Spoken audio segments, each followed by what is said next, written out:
이런 들어가기 전에 그 앞에 있는 서론적인 내용을 좀 보도록 할 거야. 자, 여기 흥분이라는 말이 나옵니다. 흥분. 흥분이라는 거는 여러분이 국어적 의미와 생명과학적 의미가 살짝 달라. 여기 흥분이라는 거는 여러분의 뇌가 흥분한다기보다는 신경세포에 전기적인 변화가 일어나는 게 흥분이에요. 자, 그래서 여기 밑에 보면 뉴런이 역치 이상의 자극을 받아서 전기적 특성이 변하는 현상을 흥분이라고 한다. 이거는 뉴런만 얘기하는 게 아니라 내 몸에 들어있는 모든 세포에 전기적인 변화가 일어나게 되면 우리가 이거를 흥분했다라고 이제 말을 하는데, 그러면 이렇게 흥분을 일으키기 위해서는 자극이 있어야 될 거 아니야. 그럼 보세요. 자극이 있으면 흥분한다.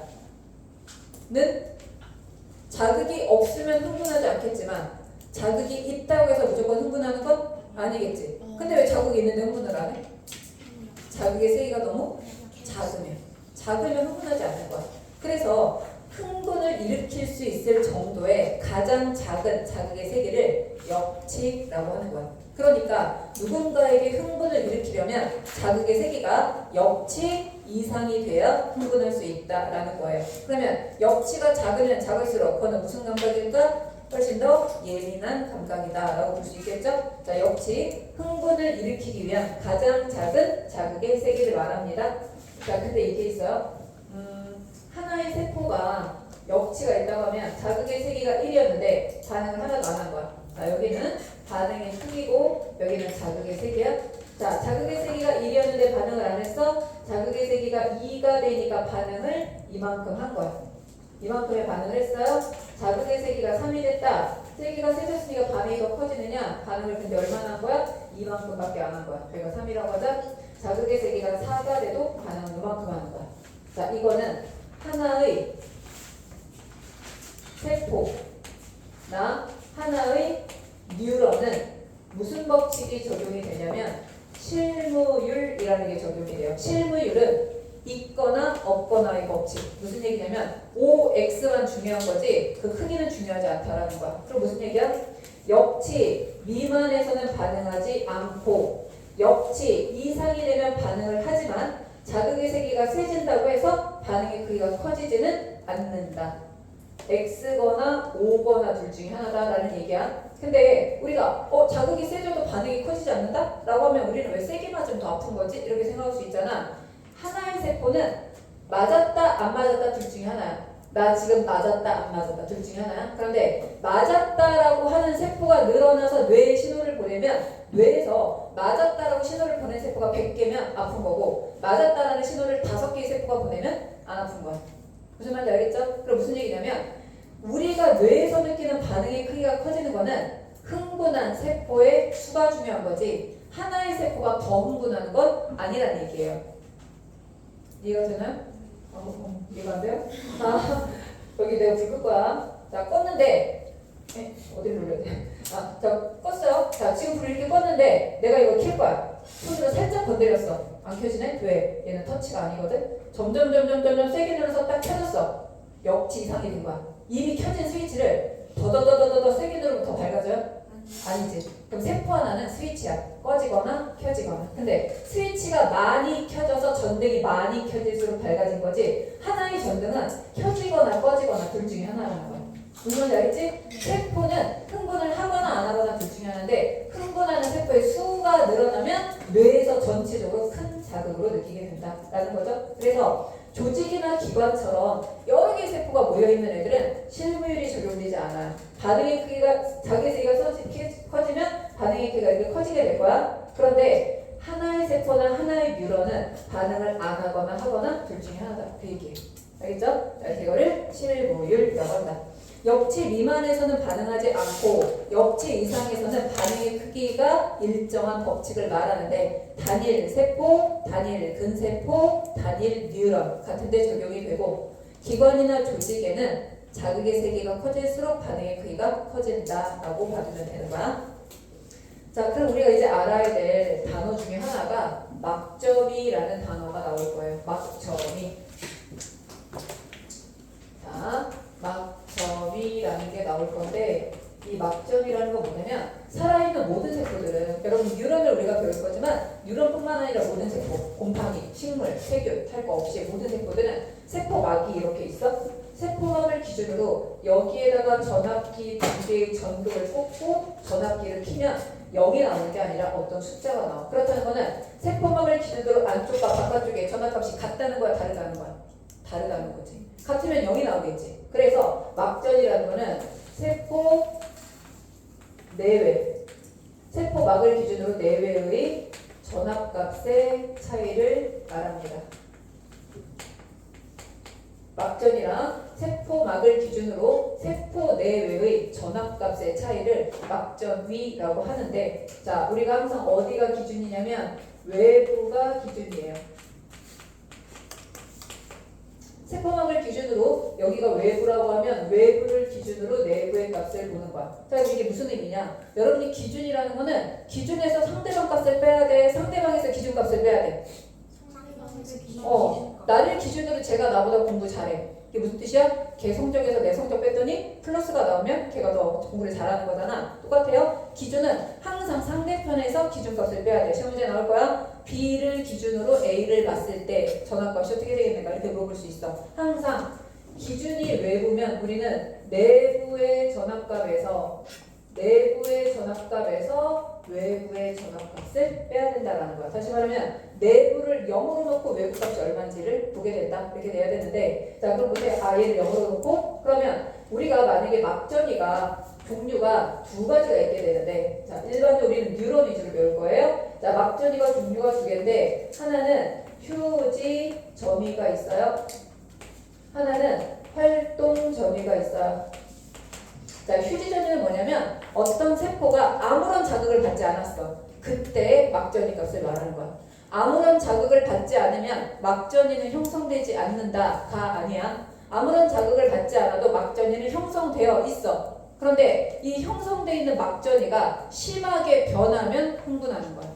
그러니까 막전이가 형성되어 있지 않은 게 아니라 막전이가 형성되어 있는데 휴지 전이 값은 마이너스 70mV 정도가 될 거예요. 자, 여러분 세포 뉴런에 휴지 전이 값이 마이너스 70이라는 거는 바깥쪽이 높은 거야, 안쪽이 높은 거야?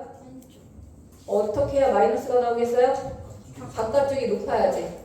맞지? 그래서 낮은데 빼기 높은데, 그러니까 마이너스 값이 나오겠지. 그렇기 때문에 마이너스 70이라는 건 예를 들면 안쪽이 마이너스 35mV일 때 바깥쪽이 플러스 35mV가 되니까 마이너스 35 빼기 플러스 35, 그래서 마이너스 70이 나오게 되는 거라, 일반적인 휴지 전이는 내부의 전압값이 외부의 전압값보다 작다라고 봐야 돼. 이게 휴지 전이야.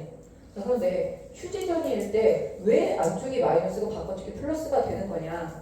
자, 아무런 자극을 받지 않았을 때의 막전이를 휴지 전이라고 합니다. 그런데 아무런 자극을 받지 않았을 때 여기 써 있는 것처럼 외부는 플러스 전하를 띠고 내부는 마이너스 전하를 띈단 말이에요. 그래서 마이너스 플러스로 나눠져 있는데, 그러면 아무런 자극을 받지 않았을 때 이 막전이는 휴지전이라고 하고요.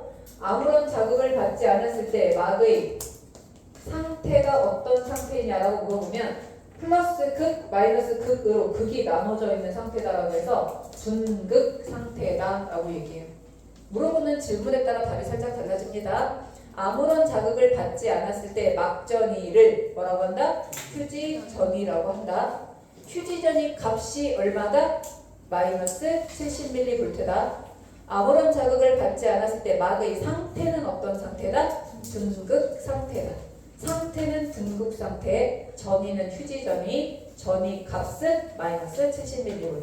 이렇게 말을 하는데, 그러면 왜 아무런 자극을 받지 않았을 때 외부는 플러스고 내부는 마이너스가 되는 거냐에 대해서 나오는데, 서술형이 작년 올해 같은 경우에는 많이 나오진 않았어요, 학교마다. 그런데 서술형이 나오는 경우에는 분극의 원인을 적으시오. 휴지 전기가 마이너스 70이 되는 원인을 적으시오. 왜 바깥쪽이 플러스고 안쪽이 마이너스가 되는지를 적으시오. 이렇게 서술하라고 나올 때가 있어요. 그래서 우리가 휴지 전기의 원인 또는 분극의 원인에 대해서 볼 거야. 자, 그런데 이게 휴지 전기의 원인과 분극의 원인을 보기 전에 우리가 뭘 좀 알고 갈 거냐면, 세포가 살아가려면 세포막을 통해서 수많은 물질들이 드나들어야 돼요. 자, 근데 물질이 드나드는 방법은 두 가지가 있습니다. 첫 번째, 여러분 생각해보자. 물질이 드나드는 첫 번째, 가장 일반적인 방법은 많은 데서 적은 데로 가는 거야. 이거 뭐라고 하지, 투자로? 많은 데서 적은 데로 가는 거. 확산이라고 하죠. 확산. 자, 확산이라는 거는 우리 막을 통해 얘기하는 거야. 고농도에서 저농도 쪽으로 물질이 이동하는 걸 말합니다. 그런데 우리 그냥 이런 공기 중이나 물속에서 말하는 게 아니라 세포막을 기준으로 말하는 거기 때문에 확산이 일어나려면 세포막을 통과해야 돼요. 그런데 세포막은 어떻게 생겼냐면 이렇게 인지질이 있고 중간중간에 단백질이 있고 인지질이 대부분을 차지하고 있단 말이야. 그런데 자, 어떤 애가 외부에 굉장히 많아. 그 내부로 들어가고 싶어? 그럼 어디를 통과하는 게 가장 일반적이겠어? 인지질을 직접 통과하는 게 일반적이겠죠. 왜? 인지질이 차지하는 부분이 훨씬 넓거든. 도로로 따진다면 횡단보도가 있는 곳과 횡단보도가 없는 곳으로 따지면 횡단보도가 없는 길이 훨씬 더 많잖아. 그것처럼 인지질이 훨씬 더 많은 양을 차지해서 여기로 들어오는 게 일반적이에요. 그런데 여기를 통과하려면 어때야 되냐면 지용성 물질이거나 아니면 분자의 크기가 작을 때. 작을 때는 인지질을 통과하지만 극성을 띠는 애들 있지. 물이나 이런 극성을 띠는 애들은 여기는 지방산이 자꾸 잡아당겨가지고 통과를 잘 못하는 거야. 자, 그래서 우리가 인지질층을 직접 통과하는 경우는 단순확산이라고 얘기를 하고 어떤 애가 이온화가 돼 있어. 나트륨 이온이라고 하자. 그럼 이온이 여기를 지나가려고 하잖아. 그럼 절대로 얘네가 통과를 안 시켜줘요. 그럼 이온이 이동을 하고 싶어. 많은 데서 적은 데로 가고 싶어. 그런데 인지질 통과를 안 시켜줘. 그럼 누구의 도움을 받아야 되겠어? 막단백질의 도움을 받아야 되는데 막단백질 중에 이런 애가 있어요. 이렇게 딱 잠겨 있다가 특별한 경우가 되면 항상 그런 건 아닌데 특별한 경우가 되면 갑자기 요 사이에 이렇게 공간을 마련해 주는 거야. 그럼 요 사이로 이렇게 이동을 해요. 이렇게 인지질층을 직접 통과하면 단순 확산이 될 거고요. 만약에 막단백질의 도움을 받아서 일어나면 자, 막단백질의 도움을 받아서 이동하는 경우는 흔히 촉진 확산이라고 얘기합니다. 그러면 이 막단백질을 뭐라고 부를 거냐? 얘는 딱 닫혀 있다가 내가 그냥 공간만 마련해 줄 테니까 네가 이동하고 싶으면 이동해. 그래서 이 단백질을 특히 무슨 단백질이라고 하냐면 통로 단백질이라고 해요. 그래서 만약에 나트륨이 이동하면 나트륨 통로, 칼륨이 이동하면 칼륨 통로라고 하는데 나트륨 통로가 열리면 나트륨 밖에는 이동을 못해요. 문 열렸다고 해서 거기로 칼륨이 이동할 수 있는 게 아니야. 나트륨 통로로는 나트륨만, 칼륨 통로로는 칼륨만 이동할 수가 있다. 라는 거 알아두시고요. 자, 그 다음에 이동하는 두 번째 방법이 뭐냐면 낮은 데서 높은 데, 적은 데서 많은 데로 이동하는 방법이 있어. 자, 이 방법은 뭐라고 부르냐면 능동수송이라고 합니다. 자, 능동수송은 저농도에 있던 물질이 오히려 더 많은 쪽, 고농도로 이동하는 건데 그 자연스러운 상황은 아니죠. 그렇기 때문에 얘는 뭐를 소모해야 되는 거야? 에너지를 소모해야 일어날 수 있어요. 에너지를 반드시 소모해야 돼. 그런데 얘처럼 그냥 문을 열어주는 게 아니라 약간 이런 개념이야. 자, 이렇게 통로가 있었다고 치자. 그런데 여기에 물질이 많아. 여기에 물질이 많고 여기에 적어. 근데 얘가 평상시에 이렇게 있어. 이렇게 있으면 안에 조금밖에 없는 애가 여기 달라붙겠지. 네. 달라붙고 나면 얘가 에너지를 써서 이렇게 변하면서 그 에너지를 얘를 이쪽으로 밀어내주는 거야. 그래서 얘는 꼭 낮은 데 있는 걸 위에 퍼올리는 것처럼 에너지를 쓰면서 역행하는 거잖아. 그래서 이 단백질은 뭐라고 부르게 되냐면 펌프라는 말을 써요. 그러니까 만약에 이렇게 단백질이 나트륨이 아까 많은 데서 적은 데로 이동해. 그래서 이렇게 열려진 공간을 통해 그냥 이동했으면 나트륨 통로야. 근데 만약에 나트륨이 여기가 조금이고 여기가 많았는데 여기서 이쪽으로 이동했다. 그럼 이거 농도차 역행한 거지? 능동송이지? 그럼 이때 도와준 이 단백질은 뭐라고 한다? 나트륨 펌프라고 부르게 되는 거예요. 그래서 여러분이 문제를 풀다가 펌프라는 단어가 나오면 무조건 능동송이에요. 통로라는 단어가 나오면 무조건 확산이야. 에너지 사용하지 않는 거예요. 두 가지 통로 단백질과 펌프 단백질 알아두도록 하는데 여기는 에너지를 소모하고요. 에너지 특히 뭘 소모하겠어? ATP를 소모하면서 일어날 거고 얘는 에너지를 사용하지 않는다라는 거를 그 밑에 67페이지 아래쪽에 확산과 능동수송이 나와 있어요. 이거는 간략하게는 통과에 나올 거고 좀 더 복잡하게는 세포와 물질대사 과목에서 다시 한번 언급이 될 거야. 그래서 여러분은 지금 알아둘 거 통로와 펌프 이 두 가지 확실하게 알아둘게요. 통로는 확산, 에너지 사용하지 않는다, 많은 데서 적은 데로 간다. 펌프는 물로송 적은 데서 많은 데로 에너지 사용하면서 이동시킨다. 알아듣죠? 에너지 소모가 아니라 소모 X를 소모하지 않는다. 학생에서는 옆에 인지질로 이동하는 경우가 지용성인 거예요. 지용성이거나 작은 분자, 기체 뭐 이런 애들. 그러니까 우리 그 외호하고 내호에서 분압 차이의 확산, 기체들 그렇게 이동했잖아. 네. 그건 그냥 단순 확산이라고 생각하면 돼. 인지대칭을 통과하는 거. 이쪽 지용성 분자 자기자지.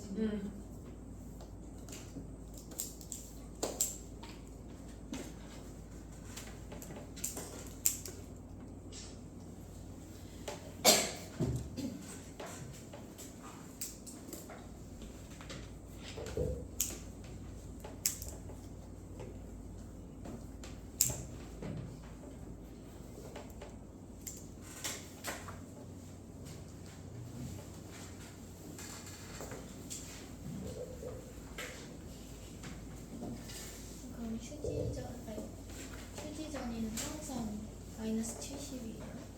뉴런 거의 마이너스 70. 세포마다 살짝 달라요. 우리는 뉴런 위주로 배우는 거라 마이너스 70도.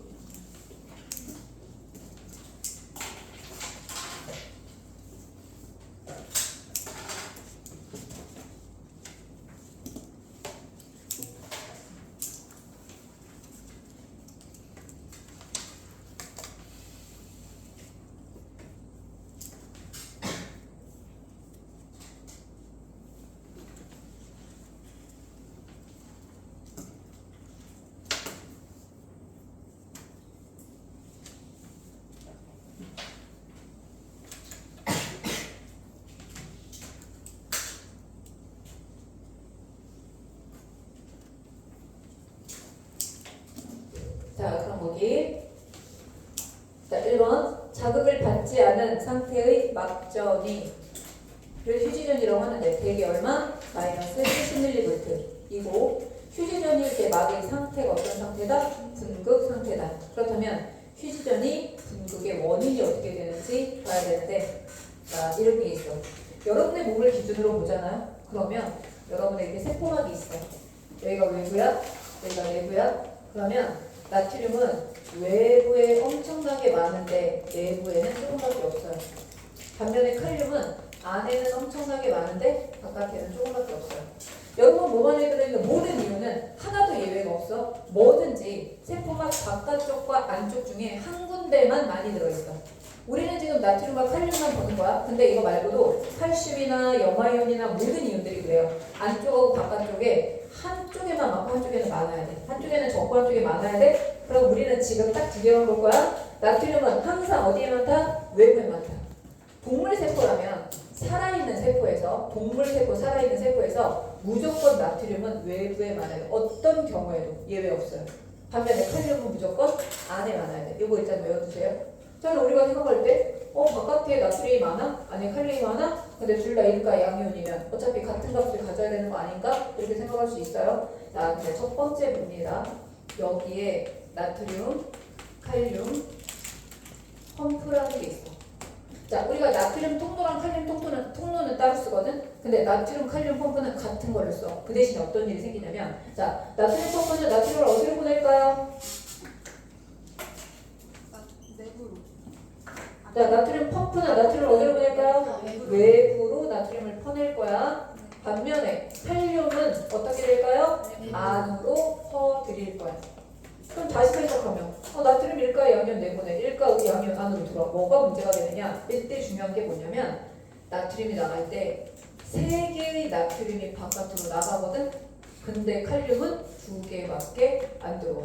그럼 안쪽에 입장에서는 3개 주고 2개 받고 3개 주고 2개 받고 그게 계속 반복되는 거야. 하루 종일. 그러니까 계속 손해보는 거지. 첫 번째, 나트륨 칼륨 펌프가 진행이 되는데 나트륨을 3개씩 밖으로 나갈 때 동시에 2개의 칼륨만 안으로 들어오기 때문에 안쪽이 플러스를 손해보고 있어. 자, 두 번째는 평상시에 아무 일이 없는데 자, 나트륨은 밖에 많으니까 뭐 하고 싶을까? 안으로 들어오고 싶겠지. 그런데 나트륨 통로는 평상시에 다 잠겨 있어.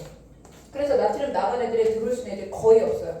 예외가 있으니까 몇 개 들어오는 경우 있지만 거의 못 들어와. 근데 칼륨은 안에 많으니까 밖으로 나가고 싶지? 칼륨은 10개 중에 한두 개가 살짝 열려 있어요. 평상시. 그래서 칼륨은 살균사유병상물금 3 나가. 그럼 안쪽 입장에서는 3개 줬는데 2개밖에 못 받은 것도 손해봤는데 3개 나간 애는 하나도 안 들어오는데 2개 들어온 애가 또 3 나가고 있는 거야. 그러니까 플러스를 또 손해보는 거죠.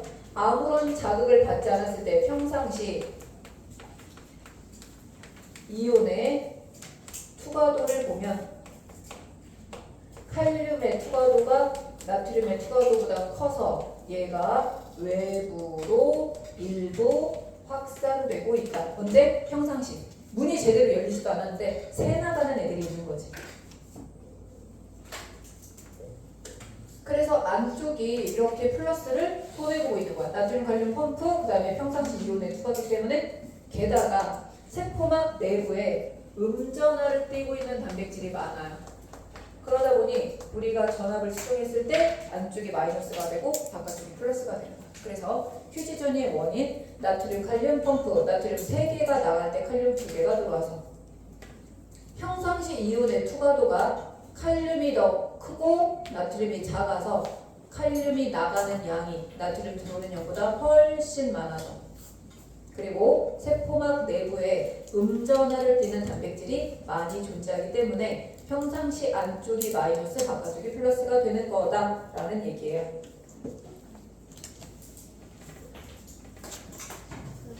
한 번에 위에 한 번만 더 불러주실 수 있나요?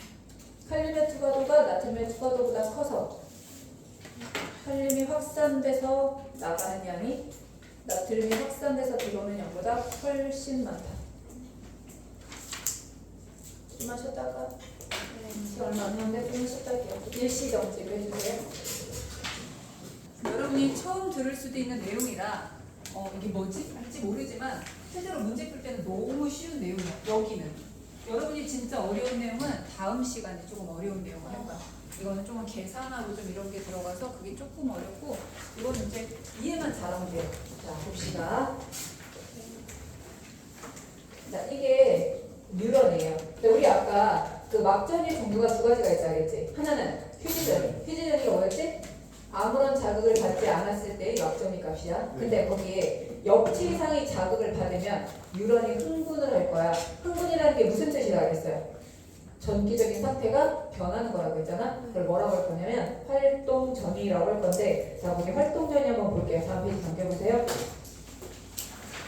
그 첫째를 읽으면 뭐라고 나오냐면 뉴런이 출처 역치 이상. 역치 이상이 아니면 안 되는 거야. 역치 이상. 거기까지만 의 자극을 받았을 때 일어나는 막전이의 출처 큰 변화. 2가지가 중요한 포인트야. 역치 이상의 자극을 받았을 때 일어나는 막전이와 큰 변화. 큰 변화를 말하는 거야. 자, 내가 지난 시간에 오징어 신경이 좀 두껍다 그랬잖아. 그 뉴런 연구할 때 그거 뽑아서 연구한다 그랬죠? 간단하게 뉴런을 이렇게 그려볼게요. 그럼 내가 지금 선으로 그린 건 전부 다 인지질 이중충과 막단백질을 포함하고 있는 세포막이야. 맞지? 근데 이거를 연구하는 사람들이 예를 들어서 여기다 하나 오실로스코프라는 미세 전압기를 꽂아놓고 전압을 시간에 따라 어떻게 변하는지 측정을 할 거야.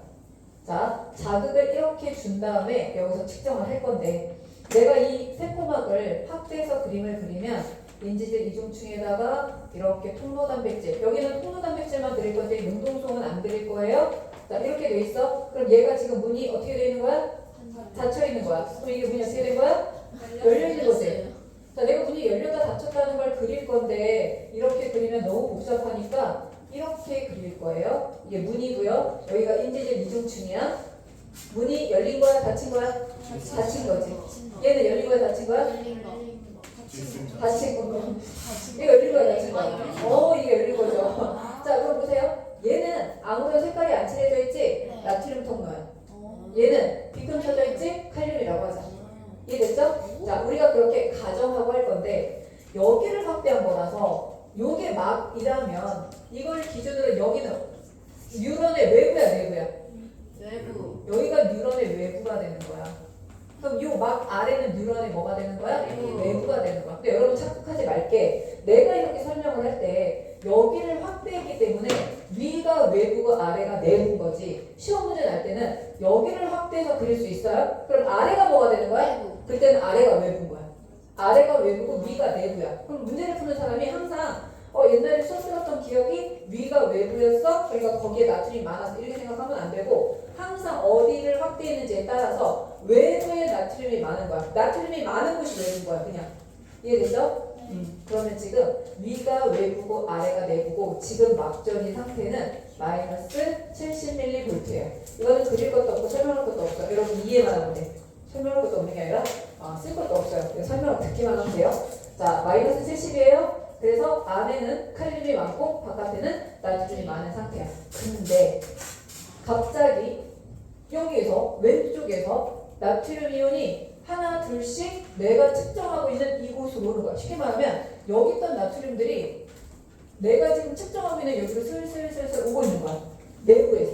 그러면 지금 마이너스 71V였는데 여기에 나트륨이 하나 둘씩 생기는 거잖아. 그럴 때 이 막전이 값이 마이너스 65가 될까요? 마이너스 75가 될까요? 마이너스 65가 되겠지. 왜? 얘가 플러스고 얘가 마이너스였던 거잖아. 근데 플러스를 띄는 애가 자꾸 와주게 되면 마이너스 35였다고 친다면 마이너스 33, 마이너스 31, 마이너스 30 이렇게 변할 거 아니야. 그럼 얘가 마이너스 30이 됐다는 건 드랙 차이가 줄어든 거니까 마이너스 65가 되겠지. 나트륨이 좀 더 와. 마이너스 60이 돼. 그런데 나트륨이 이제 오다 말아? 그럼 다시 제자리로 돌아가요. 근데 마이너스 70 더해서 마이너스 65 더해서 마이너스 60 더해서 마이너스 55가 된다고 치자. 마이너스 55가 나트륨 통로의 역치값이 돼서 갑자기 나트륨 통로만 확 열려버리는 거야. 나트륨이 지금 안으로 들어오고 싶었어. 밖에 많아서 안으로 들어오고 싶었는데 나트륨 통로가 안 열려서 못 들어오고 있었단 말이야. 그런데 막소리가 점점 상승하다가 마이너스 55가 되는 순간 나트륨 문만 열리기 때문에 나트륨이 갑자기 세포 내부로 막 들어오는데, 자 여러분 지금 나트륨이 들어오는 요 단백질 뭐라고 부를까요? 이거 뭐라고 할까? 나트륨? 그렇지, 통로라고 얘기할 거야. 펌프아니고 통로예요. 그럼 얘가 들어오는 방식은 뭐에 따라 들어오는 거야? 확산을 통해 들어오는 거야. 에너지 사용하는 거야, 안 하는 거야? 안 하고 지금 들어오는 거야. 그럼 칼륨은 여전히 안에 많아. 그래서 안쪽을 그나마 얘가 플러스를 유지시켜주고 있었는데 바깥쪽에 많이 들어있던 나트륨이 안으로 자꾸 들어오니까 이 막전이 값이 어떻게 돼 있을까? 점점 위로 올라가겠지. 그래서 이 값이 마이너스 30이 돼, 마이너스 10이 돼, 0이 돼, 플러스 10이 돼, 플러스 30까지 가버려요. 다시 말하면 바깥쪽이 오히려 순간적으로 마이너스가 돼버리고 안쪽이 플러스가 되는 거야. 요 정도 순간이 되면 안쪽이 플러스 15, 바깥쪽이 마이너스 15가 돼. 그러면 플러스 15 빼기 마이너스 15니까 전체 값이 플러스 30이 나오지. 근데 요 순간 갑자기 나트륨 문은 닫히기 시작합니다. 그리고 누가 열려? 칼륨 문이 열려. 그러면 나트륨은 지금 안으로 무지하게 많이 들어왔잖아. 그러다 문이 갑자기 닫혔으니까 더 이상 들어와 못 들어와? 못 들어와. 그래서 바깥에 나트륨이 이렇게 지금 남아있는 상태야. 근데 중요한 거, 자 지금 안으로 들어온 나트륨 때문에 값이 막 이렇게 올라간 거잖아. 여기 안으로 들어온 나트륨은 계속 여기에만 있을까요? 사방으로 퍼져서 흩어질까요? 흩어져요. 사방으로 퍼져서 흩어지지. 왜? 세포 내부에 나트륨이 많아서 적었어? 적었는데 갑자기 여기에 나트륨이 많아지니까 얘가 방향성 없이 사방으로 이렇게 흩어질 거야. 그러니까 여기 존재하는 나트륨은 다시 아까처럼 양이 적어지겠지. 그 대신에 칼륨문이 열렸기 때문에 칼륨이 바깥으로 막 나갑니다. 자, 칼륨이 나가고 있는 이 막단백질 뭐라고 볼까요? 칼륨 통로라고 할 거야. 그럼 얘는 뭐를 통해 나가는 거야? 어떤 방식? 확산을 통해 나가는 거야. 에너지 써 안 써? 안 쓰는 거지. 자, 그럼 얘가 갑자기 어떻게 될까 이제? 떨어지기 시작할 거야. 그래서 마이너스 10, 마이너스 30, 마이너스 50, 마이너스 70 제자리 갔지? 근데 좀 더 가. 마이너스 80까지 갔다가 마이너스 70으로 돌아오게 돼. 자, 그럼 우리 봅시다. 여기는 지금 무슨 상태냐면 분극 상태야. 지금 이 상태는 분극 상태인 거야. 근데 분극에서 벗어났어. 그럼 분극에서 벗어났다. 뭐라고 얘기해? 탈분극 상태다라고 하는데, 자, 탈분극 상태에 이동하는 이유는 누굴까요? 나트륨 이온이 어떻게 된 거야? 안으로 들어온 거야? 밖으로 나간 거야? 들어가요. 안으로 유입된 거죠. 에너지 사용하지 않고 통로를 통해서. 근데 플러스 30이 되는 순간 이제 나트륨문이 닫히고 칼륨문이 열렸기 때문에 다시 분극이 될 거야. 다시 분극이 된다. 재분극이라고 합니다. 그래서 다시 마이너스 70으로 가는데 재분극이 되는 도중에 분극을 지나쳐버렸어. 너무 심하게 분극되는데 분극을 지나쳤네. 잠시 과분극이 됩니다. 과분극은 마이너스 71에서 마이너스 69까지를 과분극이라고 할 수 있겠죠. 마이너스 71까지. 마이너스 70보다 더 낮아졌다가 마이너스 70이 되기까지 여기를 과분극이라고 할 거야. 자, 그럼 여기다가 다시 한번 나트륨은 어떤 상태냐면 이거야. 얘가 안 열리고 안 열리고 버텨. 자, 마이너스 65가 되면 조금 열리고 마이너스 60이 되면 좀 더 열리고 마이너스 55가 되면 순간 확 열리는 게 아니라 마이너스 65, 마이너스 60까지 안 열리고 버티다가 마이너스 55가 되는 순간 확 열리는 거야. 이게 바로 실무율이에요. 값이 조금 높아져 조금이 아니라 안 열려 확 열려. 근데 더 센 자극이 온다고 막 더 열리는 게 아니야. 열리거나 닫히거나 둘 중에 하나인 거야. 그러면 얘가 열리잖아. 열려있는 시간이 정해져 있어요. 정해져 있는데 한 500분의 1초 열렸다 닫힐 거야. 그러면 500분의 1초를 열렸다 닫히는 거라는 거는 센 자극이 와도 500분의 1초 열리는 거고 약한 자극이 와도 역치 이상이면 500분의 1초 열렸다 닫히는 거야. 다시 말하면 나트륨이 열리는 순간 들어오는 나트륨의 양은 항상 똑같은 거지. 그러면 센 자극이 오건 약한 자극이 오건 마이너스 플러스 30까지 밖에는 못 올라가요. 센 자극이 오면 플러스 30까지 올라가고 더 센 자극 플러스 50까지 올라가는 게 아니야. 왜? 나트륨이 확 열렸다가 탁 하고 닫혀. 그럼 그때 쏟아져 들어올 수 있는 나트륨의 양은 정해져 있어. 그렇기 때문에 활동전이 값에서 제일 높은 값은 플러스 30을 웬만하면 높지 않는다. 더 높게 올라가지는 않는다라고 봐야 돼요. 더 낮게 올 수도 있어요. 아니요. 30분. 아니요. 정상적인 상황에서 플러스 30으로 정해졌으면 항상 플러스 35야. 근데 그 뉴런이 플러스 35로 정해졌으면 항상 플러스 35. 30으로 정해졌으면 항상 플러스 30 이렇게 되는 거야. 이거를 그래프로 그리잖아. 그럼 이렇게 되는 거야. 얘가 마이너스 70이었어. 근데 나트륨이 하나둘씩 와. 서서히 올라가. 서서히 올라가다가 어느 순간에 마이너스 55가 되는 순간 확 올라가. 급격히 올라가. 플러스 30 찍어. 내려와. 내려오는데 마이너스 70보다 살짝 더 내려왔다가 마이너스 70이 돼. 그러면 여기는 지금 무슨 상태냐면 분극 상태고요. 여기 플러스 30까지 여기부터 여기까지는 무슨 상태야? 탈분극 상태인데 탈분극에 가장 큰 영향을 준 이온이 나트륨이야.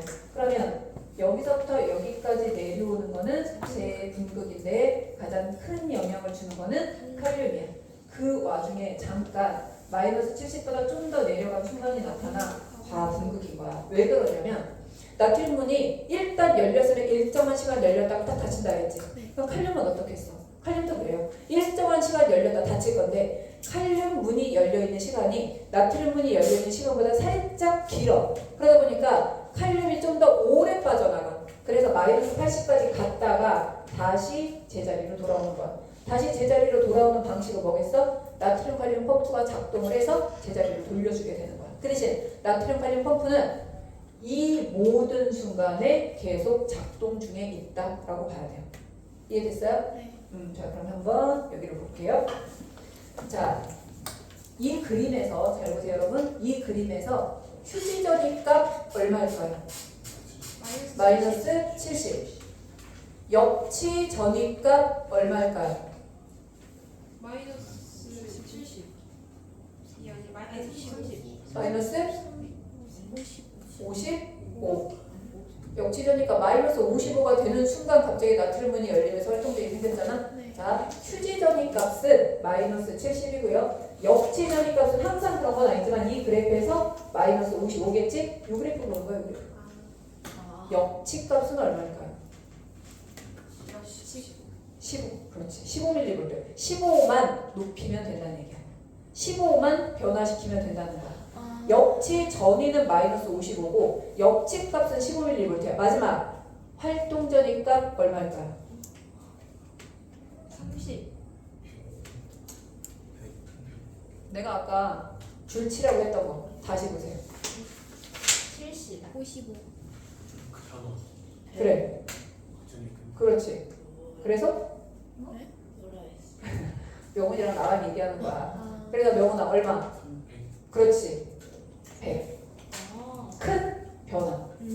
아까 활동전이가 뭐라 그랬어? 역치성의 자극을 받았을 때 나타나는 막전이의 큰 변화.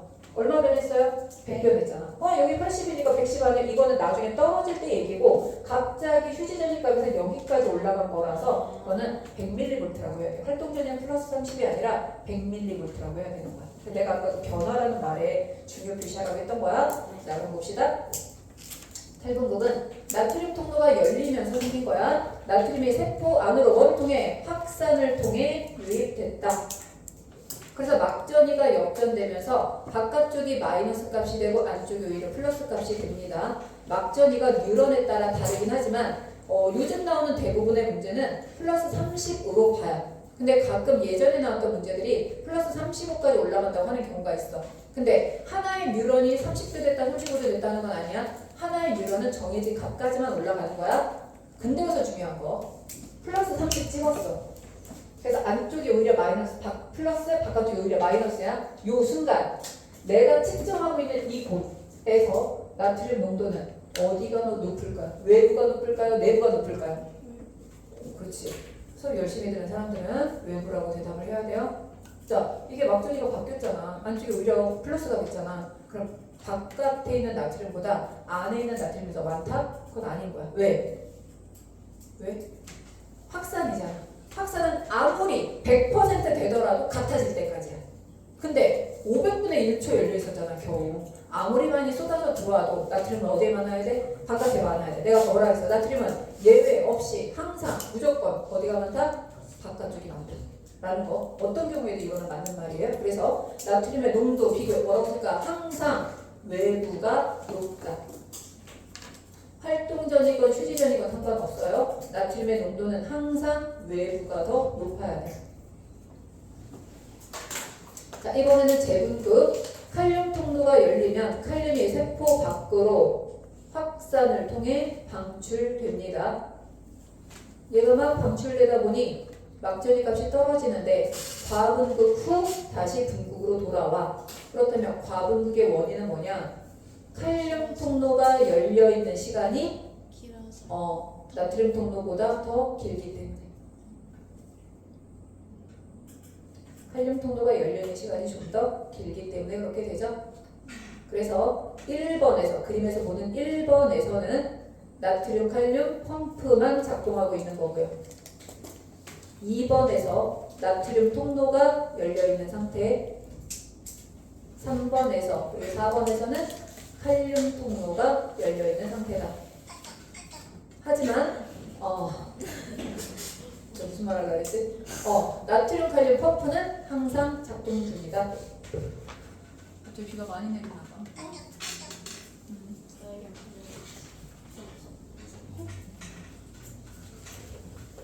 그렇게 봐주시면 됩니다. 여기까지 이해됐나요? 네. 오케이. 그러면 이거 생각해 볼게요. 잘 생각해 보세요. 자, 내가 지금 여기다 그린 그림은 여기서 지금 막전이 변화를 측정하던 사람들이었어. 근데 다른 팀이 바로 옆에서 측정하고 있었다고 생각하자. 그러면 지금 여기 뉴런이 있어? 여기서 조금 아까 이 문이 열렸다가 닫혔다가 열렸다가 닫혔다 이게 일어난 거야. 맞지? 그러면 여기가 지금 핑크색이 측정하고 있는 곳이야. 나트륨 통로도 닫혀있고 칼륨 통로도 닫혀있어. 근데 조금 아까 무슨 일이 생겼었냐면 여기는 나트륨 통로가 열리면서 나트륨이 어떻게 됐어? 안으로 쏟아져 들어왔다 그랬지. 그럼 이 나트륨이 어떻게 된다 그래서 사방으로 고르게 퍼져 나간다고 했지. 그래서 이 나트륨이 점점 이쪽으로 가는 거야. 그럼 얘 입장에서는 지금 마이너스 70mV였거든? 근데 이 옆에서 나트륨이 하나씩 와. 아까랑 똑같은 상황이지. 네. 나트륨이 오다 마이너스 55가 되는 순간 갑자기 얘가 어떻게 돼? 열려. 그럼 여기로 나트륨이 막 쏟아져 들어와? 그럼 얘도 사방으로 퍼질 거야? 그럼 얘가 사방으로 퍼져서 옆에 있는 나트륨 통로 잠겨있던 애를 또 다시 어떻게 돼? 열어. 그럼 또 쏟아져 들어와서 또 옆으로 가. 그러니까 활동전이는 일단 한 번 생기면 계속 가던 방향으로 자연 발생을 하게 된다는 얘기야. 자극을 따로 주지 않아도. 이해됐어요? 자, 이렇게 말을 하면 이런 질문하는 사람이 있어?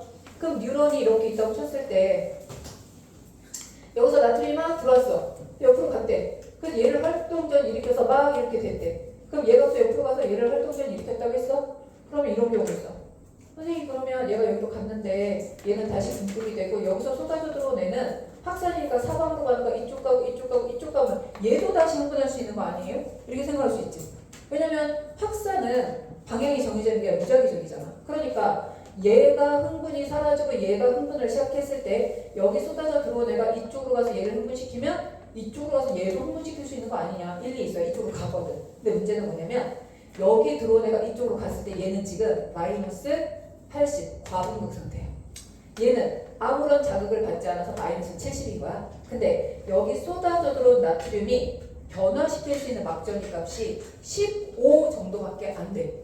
그러니까 얘가 15를 상승시키면 마이너스 55가 돼서 새로운 활동전이가 생기지만 얘는 15 상승시켜봤자 마이너스 65까지밖에 못 올리니까 새로운 흥분이 생길 수가 없어요. 그래서 뭐라고 하냐면 지나온 쪽은 과분극 상태라 새로운 흥분을 일으킬 수 없고 가던 방향으로만 활동전이가 재발생된다라고 봐야 돼.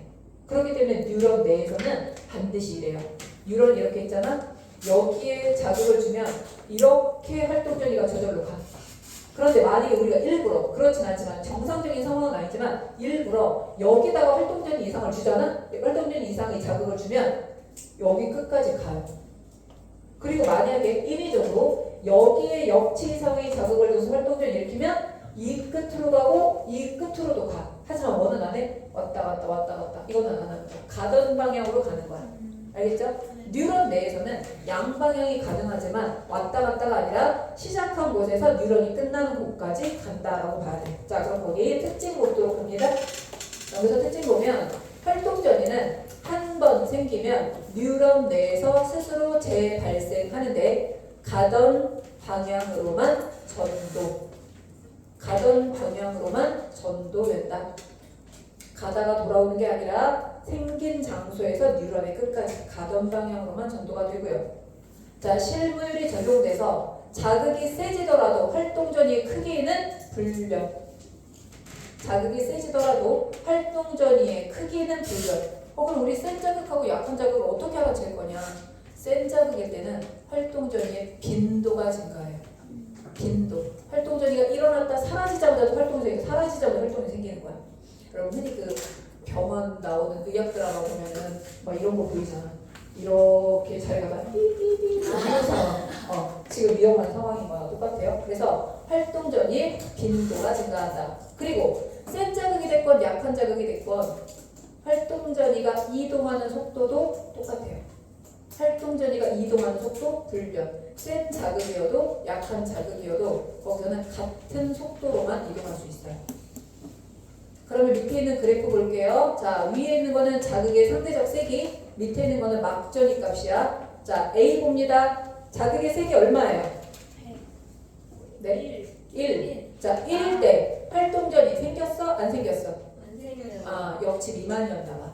자, B로 갑니다. 자극의 세기 얼마예요? 2. 2. 활동전이 생겼어? 안 생겼어? 생겼어요. 생겼지. 그럼 2는 역치 이상이었던 거야. 자, 그런데 C로 갑니다. 세기 크기 얼마예요? 자극의 세기? 3. 활동 전이가 커졌나요? 아니요.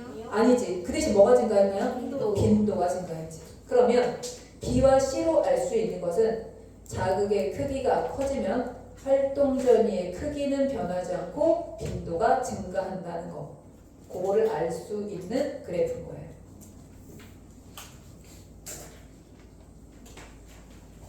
자, 그다음 밑에 있는 내용 확인 그걸로 가보면 밑에 있는 그래프에서 A가 무슨 상태지? 밑에 있는 그래프 A 0초에서 1초 사이 거기가 뭐지 지금? 탈분도. 이때 주로 이동하는 이온이 누구지? 나트륨. 나트륨. B는 무슨 상태예요? 세분극. 제분극. 이때 주로 이동하는 거는 칼슘. 칼륨일 거야. 그럼 오른쪽 그래프로 가볼게요. 기억하고 니은 중에 누가 투과도의 변화가 먼저 일어났나요?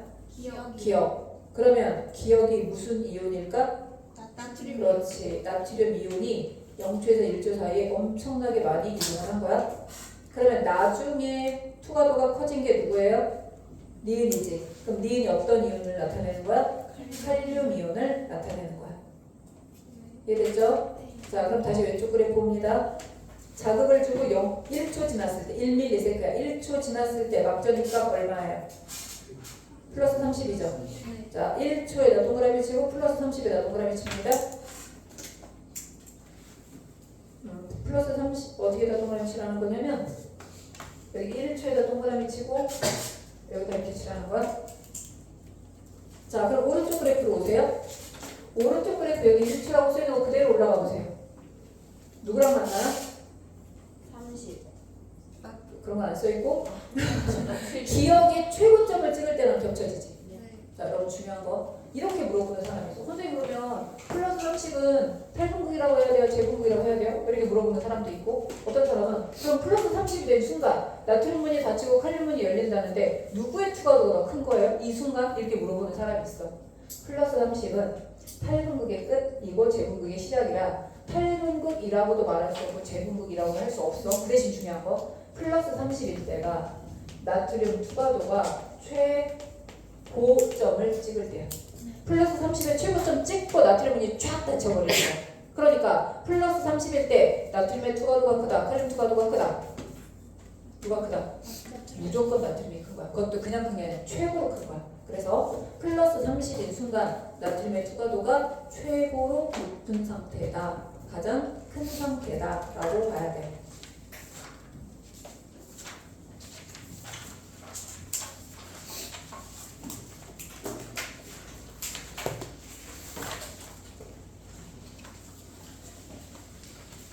자, 그러면